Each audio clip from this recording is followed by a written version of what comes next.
Okay, it is 9:30.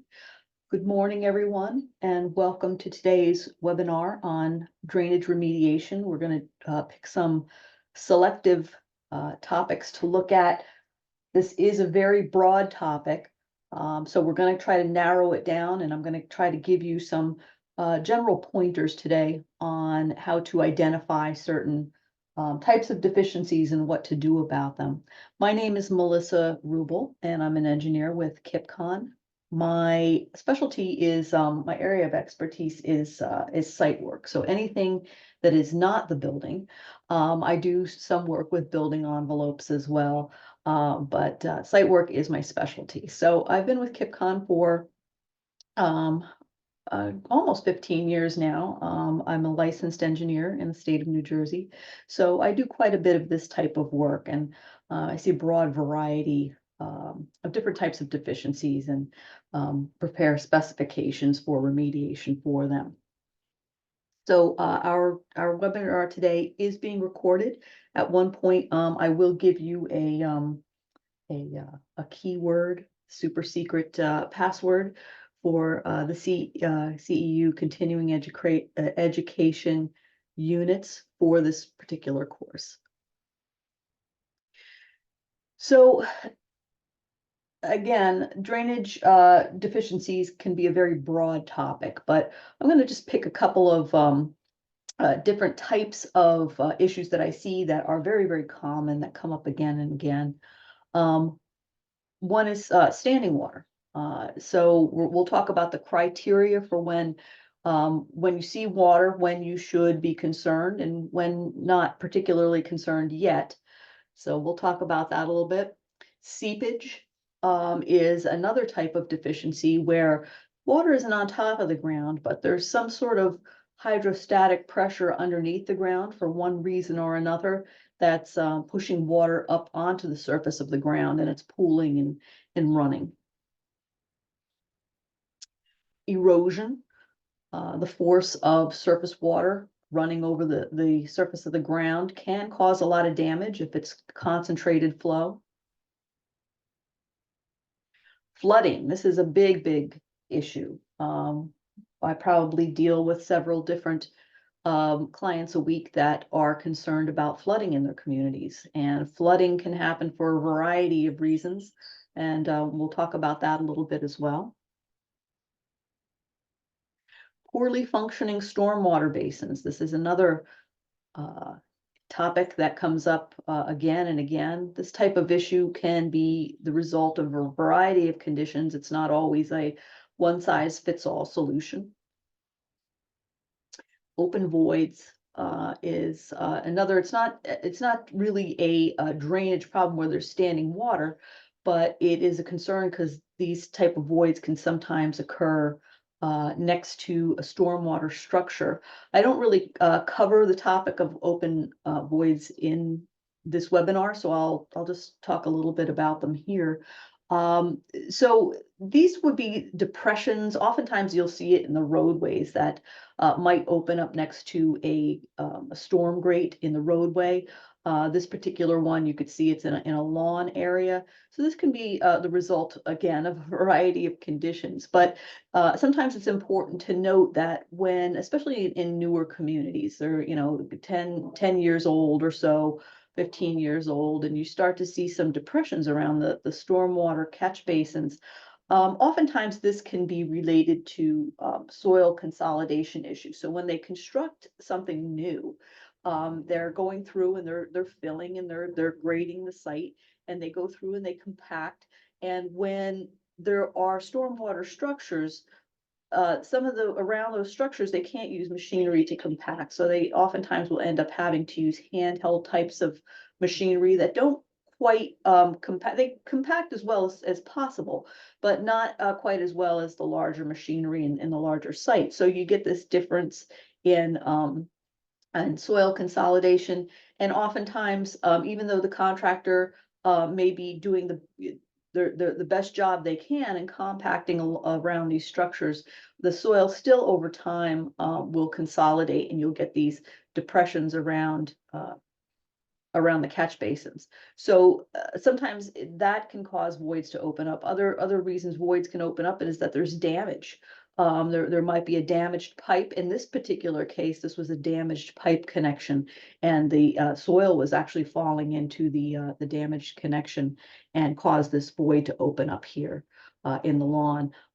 This one in the pavement area here, this was at a site where the grate was not set correctly on the box, and a void had opened up in the pavement. So again, it could be caused by a variety of problems, but I just wanted to cover it here because I don't cover it in the greater webinar.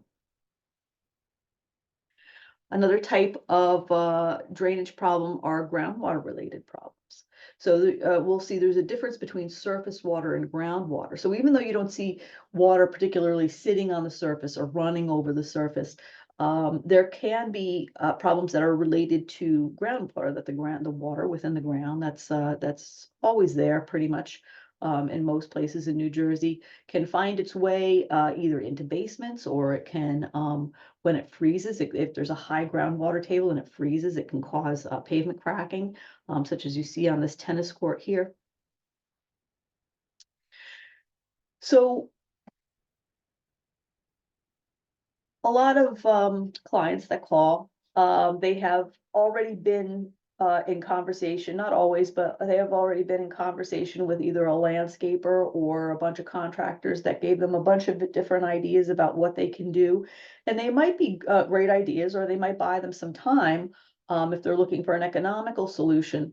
But it's important to remember that just doing a repair, a minor repair, or a temporary solution may not be solving the greater problem.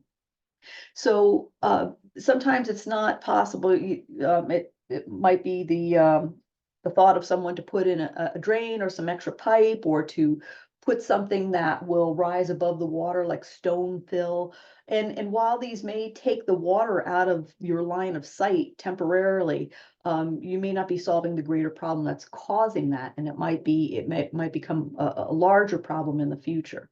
So even though some of these temporary solutions, like I said, can be economical and can buy some time, it's important to look into what the greater solution is.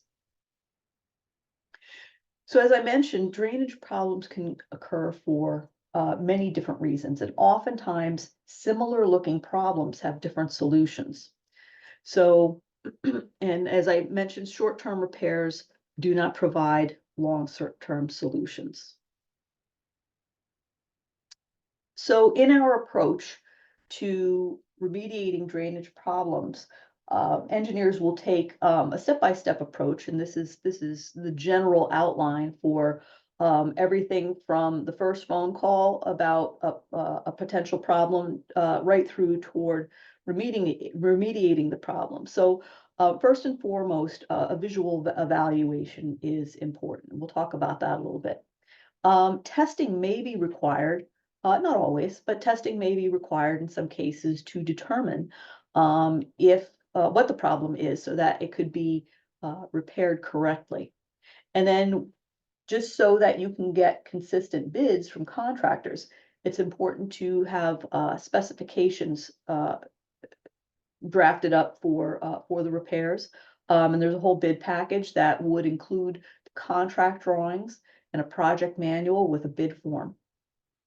And then you would solicit bids from contractors for that work. And then once you've selected your contractor, they would obviously and hopefully perform that remedial work that you've specified. So why begin with a visual evaluation? Oftentimes we will get requests for proposals for specifications, and we have not had an opportunity to determine what the problem is. So it seems like an extra step, and it seems like a delay, but visual evaluation is very important by the engineer. It gives us an opportunity to take a look at what's going on your site, walk through with you, and identify what the concerns are and where the areas of concern are. So we can determine, we can make a recommendation, or any engineer can make a recommendation about the best approach, what they in their opinion, what would be the best approach to repairing it. Now, the best approach may be not the least expensive approach. So you can also have the opportunity to look at what alternatives might be and what the pros and cons of each of those approaches may be. So visual evaluation is very important. Oftentimes, if we do a visual evaluation first, we would, and most engineers do, provide a report that gives those recommendations in the report so that before you move on to the specifications for repair, everyone can agree on what the scope of work is, what the scope of repair is, and the way forward. Because there may be several different ways forward. So it's important to agree before you go right to specifications and spend money on an approach that ultimately you're not in agreement with or might be too expensive. So testing, as I mentioned, it's not always necessary to do testing, but there are times when just visual evaluation is not enough. One particular case I can think of, just by way of example, is if there is a drainage problem that requires new drainage infrastructure to be installed to alleviate it, but whenever you put in any sort of new catch basins or piping or anything, it needs to go somewhere. It needs to discharge somewhere. With regulations in New Jersey, there may be limited areas where you can do that. It's always best to connect into an existing system so that the water can flow away, or to an area where it's not going to impact anyone else. But this is not always possible, and in some cases, it may be necessary to discharge into the ground or into an area where it can seep into the ground. But we can't do that until in the state of New Jersey, at least, and probably some parts of Pennsylvania, especially where there may be geologic formations underneath, like limestone, where you can't. You have to make sure that where you have that water seeping into the ground, that number one, it can seep into the ground. There you get what's called perk. You get a rate of water seeping into the ground that's not going to leave you with standing water somewhere, or that it's not going to affect the geology underneath where you start to form sinkholes. And I know that's important in some places in Pennsylvania. So, and that's just by way of example, one particular type of case where we may need to have some soil bores done, just for example, in terms of testing.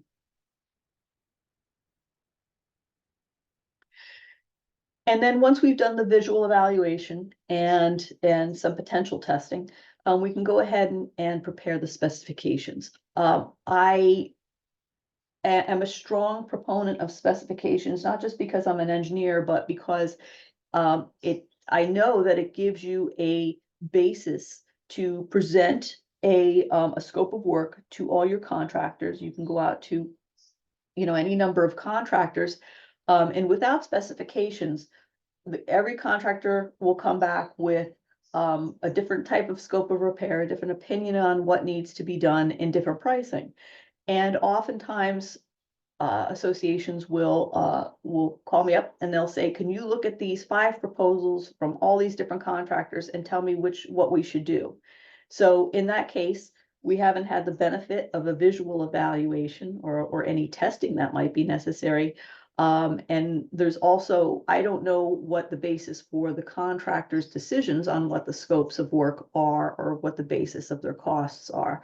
So it's very difficult for us, if you come with a handful of proposals from contractors, to help you decide which is best. So specifications are the basis that engineers use to bid out projects. So we've had the benefit of the visual evaluation or any testing, and then we prepare a bid package. And the bid package typically consists of the contract drawings, in many cases, and a project manual. The project manual outlines the general conditions of the project.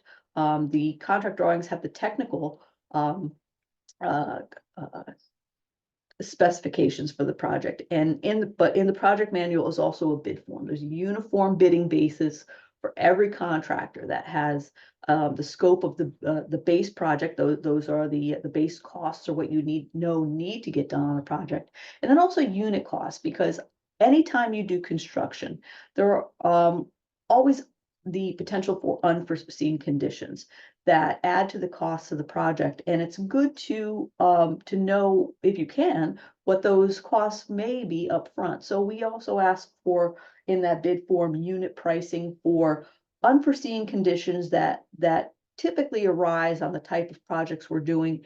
In the case of drainage, you might have a base project that you have to do, that might include maybe some grading and putting in some catch basins. But there may be unforeseen conditions like unsuitable subsoils that they're just really soft, that have to be excavated and replaced. So we'll ask for costs for those in the unit cost, so that if those typical situations do arise, you'll have a cost basis for that. You won't be surprised by a cost from the contractor to do something that's extra to the contract. So sometimes we can't capture everything in unit cost, but unit costs will try to include those types of items that we know come up again and again as unforeseen conditions on drainage projects. So specifications and a bid package, very, very important. So we're going to look at some case studies. So again, this is not comprehensive, but I've picked some types of projects that are typical, and we'll look at we'll look at two different detention basins that are holding water, and we'll see how the solutions for both of those are very, very different. But before we look at the case studies, I just want to go over some basics. When we go on to when an engineer goes on site to look at a reported deficiency, we're looking at all different things. But here are some, as we go through these examples, I want to give you three very basic things that I like to keep in mind when I am looking at a site. And one is whether a condition is caused by groundwater or surface runoff, and we'll talk about the difference between those. Drain time criteria. Just because you see water in a swale when it's raining doesn't mean you have a deficiency. There is a drain time associated with different land formations and structures that are criteria for after the end of a rain event. The rain stops and water takes time to run off the surface. So we'll look at those drain time criteria. And also, I like to keep in mind, what are the current or very recent conditions on site before the deficiency appeared. So let's talk about the difference between surface water and groundwater.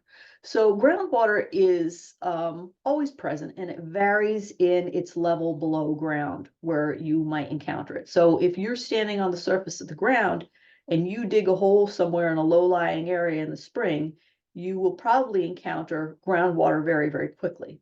If it's the hottest part of August and you are on high ground and you start to dig a hole, you may dig for a while several feet before you get down to the water table where the groundwater is present.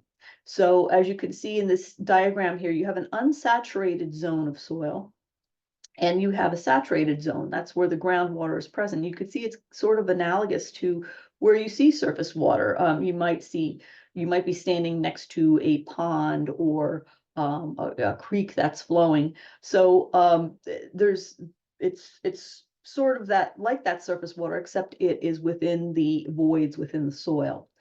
And then obviously surface water is the water that's present on the surface of the ground. When it rains, there is a certain amount of water that seeps into the ground, that can seep into the ground, depending on how saturated the soil is and how long it's been raining. And there's a certain amount of runoff that occurs over the surface of the ground, and it goes to wherever its ultimate destination is going to be. So I mentioned there are drainage criteria, times for different sort of formations that you want to look for when you're looking for a drainage problem. So as I mentioned, it is not uncommon to see water puddling, water in swales, especially water in a detention basin during a rain, and also immediately after a rain, especially larger storms. Just because you see water flowing during a rainstorm or even the day after a rainstorm does not mean that there's a deficiency. So according to the state stormwater best management practices and the National Association of Home Builders guidelines. These drainage criteria are what you see here. So in an open area, if there's an open field, you want to see the puddles and all the little isolated areas of water. You want to see that dry up, or I should say drain away, any standing water drain away within 24 hours. I want to caution you though, there may still be saturated soil there. That's not necessarily a drainage deficiency. Soils can hold water for extended periods of time. I'm talking about actual visible water on the surface of the ground. So 24 hours in that open field. There are places where there are swales, and swales are generally meant to move concentrated flows of water from one place to another, and give that water, that surface water, a place to drain into and direct it in a direction away from a certain area. So that would be 48 hours. So at the end of a rain event, you may see water in swales flowing for up to 48 hours, 2 days. So again, that's not a deficiency. It's just that the swale doing what it was designed to do and carrying water to where it needs to be. Now, if you still see water flowing in that swale after 48 hours, you want to have it analyzed. And I say that because it may not be a deficiency. It may be a case where there is still seepage coming out of the ground. That the swale is doing what it's intended to do. But if there's standing water in a swale, you want to have that analyzed because that may be a problem. Stormwater basins are designed to gather that storm runoff and hold it for one reason or another. Dry detention basins that have an outlet structure in them are designed to take that collected water and release it slowly so that there is not a glut of water descending on the systems that are downstream from the basins. So they're meant to hold water and release it slowly over 72 hours. Same thing with infiltration basins. They're meant to gather the water, collect all the surface water that's coming off of the community and hold it in that basin until it can seep into the ground. In either case, however, the basins need to drain within 72 hours, 3 days after the end of a rainstorm. So it would not be uncommon to see that basin fill up and even seeing some water go over the top of that outlet structure into the top of that grate. And it can be very concerning when you see that much water, but that's what those stormwater basins were designed to do. So you want to keep an eye on them and make sure that they're draining within 72 hours after the end of the rain event. And National Association of Home Builders does stipulate, and it's very, very true, that you shouldn't try to make drainage determinations while the ground is frozen or when there's snow piled up by the contractor at the end of the cul-de-sac or on, whatever area is available. A lot of communities have limited places where they can pile snow. So they pile snow in an area, and as that snow melts or as it may rain while that snow is piled there, you're going to see water pooling and gathering in places that it wouldn't typically gather. And that's not a drainage deficiency. That's just an unfortunate outcome of having to pile snow and wait for it to melt. So here, just an example of some ice accumulation. You can see the snow piles in the back here. The ice melt is happening. It's running off to where it can, and then it freezes again, and it causes this ice sort of damming situation on the ground where it's not a drainage deficiency, but it might be a case where you might want to pile the snow somewhere else or try to remove the ice. But it is not a ongoing drainage deficiency. Again, frozen ground. This is a swale. You can't really see it in the picture. You can kind of tell by the greener grass where the swale is, but you can't necessarily see the grading in this picture. But in this particular case, the ground is frozen. So you could see standing water on the surface of the ground, but the reason being is that the ground is frozen into clumps and it cannot flow as freely or as well as when the ground is not frozen. When we go out to look at sites that have reported drainage deficiencies, we always recommend that we do the observations between mid-May and mid-November, and it's for this very reason, because the ground can be frozen at other times. We might get a warm winter where we can look at it a little later or a little earlier, but you want to try to do the drainage observations when things are functioning as intended and the ground is not frozen. Um, Another type of condition that that we need to take into consideration when we are looking at a reported drainage deficiency is the recent storms that have happened beforehand. I do visit a lot of sites that are concerned when there are large storms that happen and they see flash flooding, or they see damage to within swales or in their basins. Um, I will tell you that some storms do exceed the capacity of drainage systems. Drainage systems, the piping and the catch basins are typically designed for the 25-year frequency storm. And that doesn't mean that the storm happens once every 25 years. What a 25-year storm actually means statistically is that within any given year, there is a 1 in 25 chance of a storm that size happening in that year. The same with a 100-year storm. Now, typically, stormwater basins are designed to accumulate and release the 100-year storm. And again, that's not a storm that happens once every 100 years. That's a storm that has a 1 in 100 chance of happening within any given year. So every year, there's a possibility that those big storms can happen. But there's a statistical return period for those. So if you get a storm that is, just by way of example, greater than 25-year storm, the 25-year frequency, you may see, because of the volume of that storm and because of the fact that your stormwater system is designed for the 25-year storm, you may start to see the stormwater system on site start to fail, or you might see surcharge above certain grates where the water is actually rising above the grate, or in some cases forming a vortex, or above the grate, or coming bubbling out of the grate. That's because the system has exceeded its capacity. Same thing with a 100-year storm. Stormwater basins are designed with overflow systems that should the volume exceed the design volume of the basin, there's a spillway, there's a place for the water to go. It doesn't mean it won't do damage because they're very large storms, but they try to minimize the impact should that basin volume be exceeded. So it's very important to keep in mind what happened right before you saw the problem. Was there a huge storm, or was it, dry or regular storms, and you're still seeing this problem? So that gives us some information on what we can do, if anything, to alleviate some of the impacts from larger storms. So let's look at some case studies now.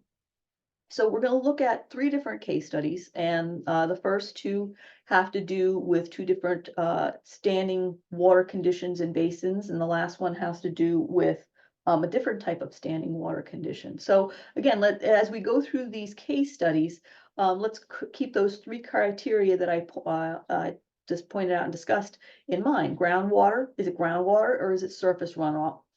Sometimes we can tell, sometimes we can't. That keeping in mind that drain time criteria for open spaces and swales and basins, and what were the current or recent conditions before you saw the problem occur. So our first case study is standing water in an infiltration basin. And just to refresh your memory, an infiltration basin is meant to collect all the water that's flowing into it from the community, and the water is intended to seep into the ground. There's no positive outlet that releases it into a municipal system or anywhere else. The water is meant to be collected and to seep into the ground. This particular site was down in South Jersey.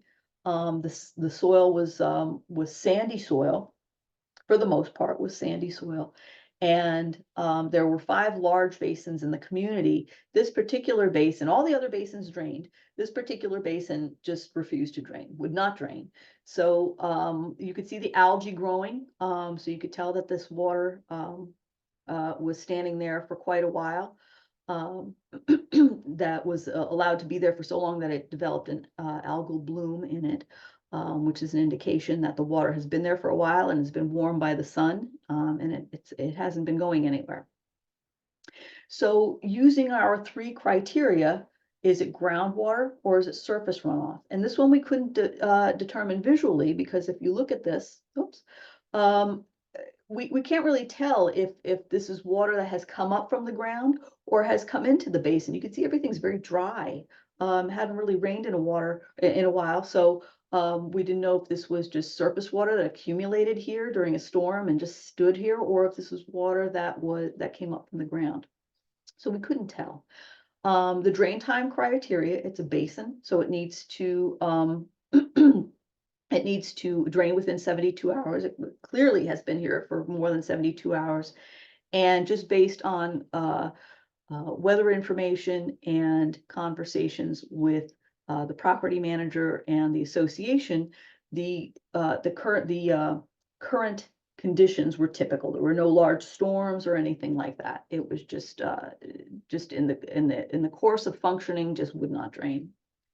So in this case, we had to do some testing because we could not determine visually what was going on. So in this case, they did they drained out the basin and they did a pit test. So they dug out the sandy layer in the bottom of the basin to see what we could see. We went down a couple of feet. So what we found in this particular case, as we dug down at around the 5-foot level, there was a layer of clay that was not encountered. It was an unforeseen condition, as I mentioned before. No one knew it was there. There was no way for anyone to know it was there.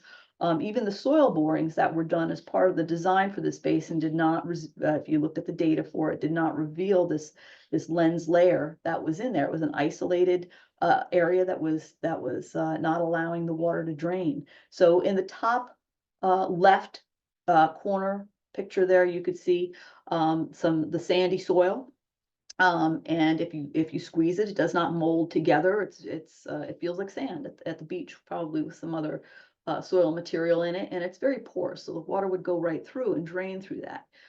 You could see in the bottom right picture here that this was more of a clay soil, and when you squeeze it, it sticks together. And when this type of soil is pressed down and consolidated, it has very poor drainage qualities. So that this lens layer was causing the water to back up.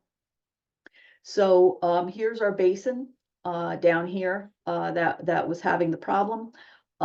We were not able to amend it in any way that would allow it to infiltrate into the ground. So fortunately, in this case, there was an existing much larger basin to the north of the basin that was having the problem, and it was able to be rerouted into the larger basin. The larger basin volume was checked to make sure that it could handle the extra capacity, and it could. So so this basin, it was just a collection area that was really just now a pass through to this larger basin, and that was the solution for that. We were not going to get that basin to drain in any way that was going to make it functional. So our second case study is also standing water in a basin, but as we're going to see, there's a very different reason for this basin to stop functioning.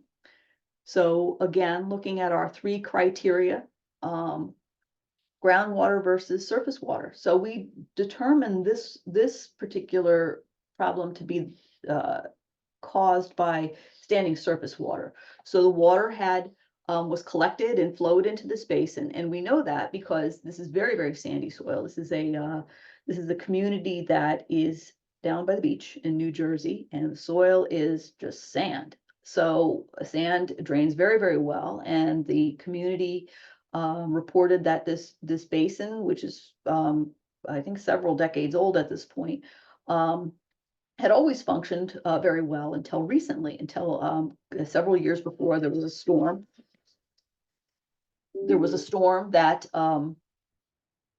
that caused the basin to suddenly not function anymore. And so what they did was they did one of those solutions that was a temporary fix, and as you could see, all the river stone that they put in here to cover the water up. So covering the water did not alleviate the source of the problem. It bought them a little bit of time. It bought them a little bit of time. But then we came in to take a look at this to see to look a little further and dig a little deeper, literally, to see what the problem was. So drain time criteria, water was standing greater than 72 hours, and the recent conditions were typical. There were no big storms immediately preceding our visit to the site. But a large storm did cause this problem years ago. So as you can see, this was one of the inlets to the basin. You could see how silted up this is. So the more we looked at this, and the more we looked around the site, we saw that everything, all the basins, all the pipes, and everything were filled with this silt. And then in the basin, I dug down here, and this was all filled just to the top of this concrete here. And when I dug down, because I saw this head wall here, I went to see what was in here, and there was a grate in here. It was completely buried, completely silted in. Here's another inflow point. You could see I stuck the level into here, and had to get down through several inches of accumulated silt in here, just to get a reading on the elevation of this incoming pipe. So what had happened here, let's look at this picture again. So what had happened here is they had a huge storm, which drove a lot of silt into their system, and it just really packed their system full of mud, full of silt and debris, different, wrappers and cups and things like that.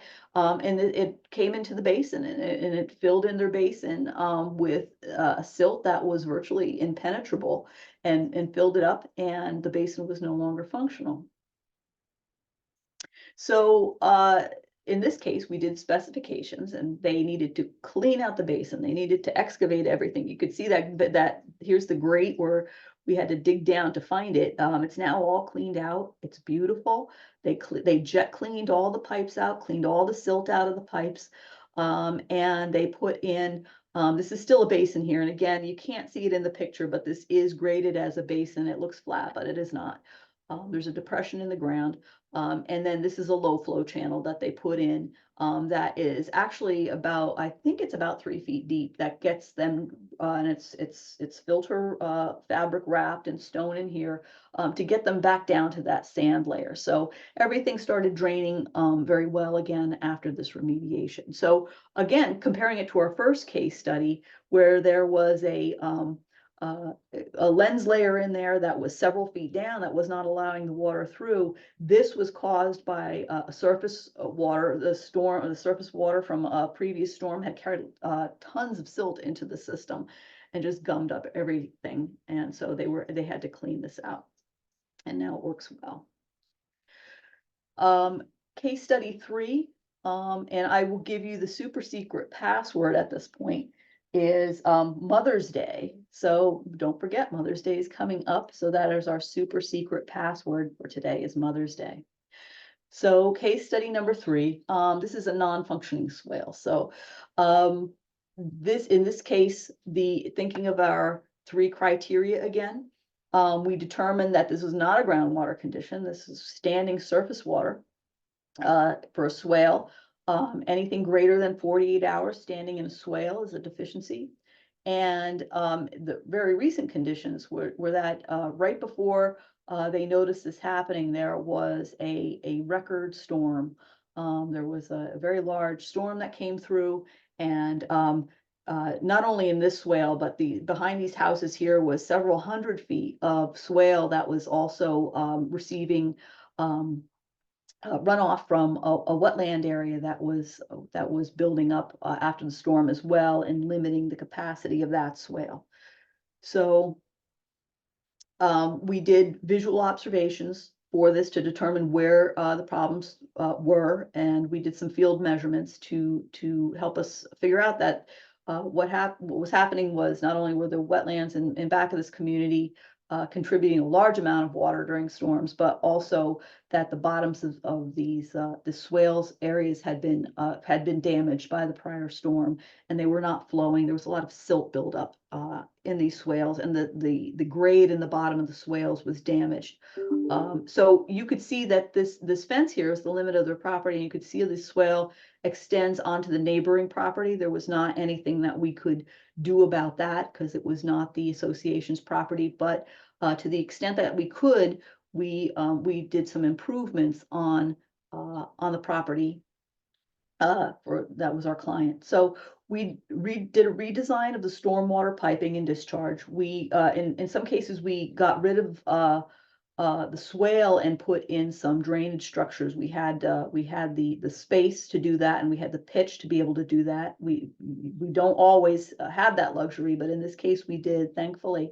We added 4 new catch basin inlets, and we regraded 300 feet of swale, and we put some outlet protection at the head walls. So what that means is that as the water comes out of the pipe at the head wall and into the swale, what was happening, because there was because the riprap had been so damaged, it caused a lot of erosion. So we improved that. Riprap is like a rock outlet that breaks up the velocity and the turbulence where the water comes out, and it takes that energy out of it so that it doesn't chew up the downstream swale.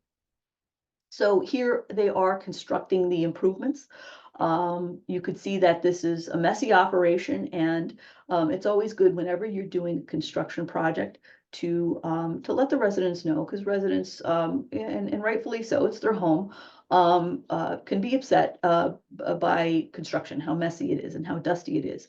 But the end result, it's important to remind people that the end result will be better than what you had before, and the problems, hopefully, that were there before will not be there, and things will look better in the end when everything is completed. So here they are.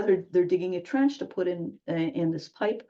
In this case, we could not go with you know, a lot of times you can pop in those small plastic Nioplast inlets and some plastic piping and solve the problem. The sheer volume of water that was coming through here, and the soil conditions and the shallow pitch, we went with concrete pipe, just to keep that stability, so that we didn't get bellies in the pipe over time, and to just handle the sheer volume of water that was coming through the back of the site. Here they are setting in the catch basin, one of the catch basins. Here they are compacting the bedding. You could see this was a very shallow system, so we had to modify one of the catch basins actually to be able to fit the pipe and to meet the pitch. So we were able to make pitch, but it was very shallow, so we had to modify one of the basins. So here is the construction worker. He is compacting the bedding at the bottom, and they're laying in the pipe. Here is the rough grading. So you could see the manhole here. The pipe is under the ground, and they've already backfilled. They're rough grading the site. As you can see, it does not look pretty yet, but it is the general contour of the ground, the new contours. And here they are in the end. The fine grading has been done. They're raking in some topsoil and stabilizing it and seeding it. And here is here's the new inlet. Here's that riprap I was talking about. That's that stone lining where the water. This is an area where water comes out of the pipe. So this stone breaks up all that energy in that pipe flow, so that you don't. It doesn't damage the downstream swale. Everything's nice and clean. Everything's graded around the pipe. And here is part of the finished project. This was that area in the back that was receding. There's a swale that heads off in this direction and off in this direction. Underground pipe, I should say, that now connects to this. It comes out here. It's all nicely graded, and it functions well, and it drains. So that's today's webinar. We've ended a little before time, so I have time to take any questions. Does anyone have any questions about anything we've looked at today, or anything that might be going on your site? Okay, so we have one question.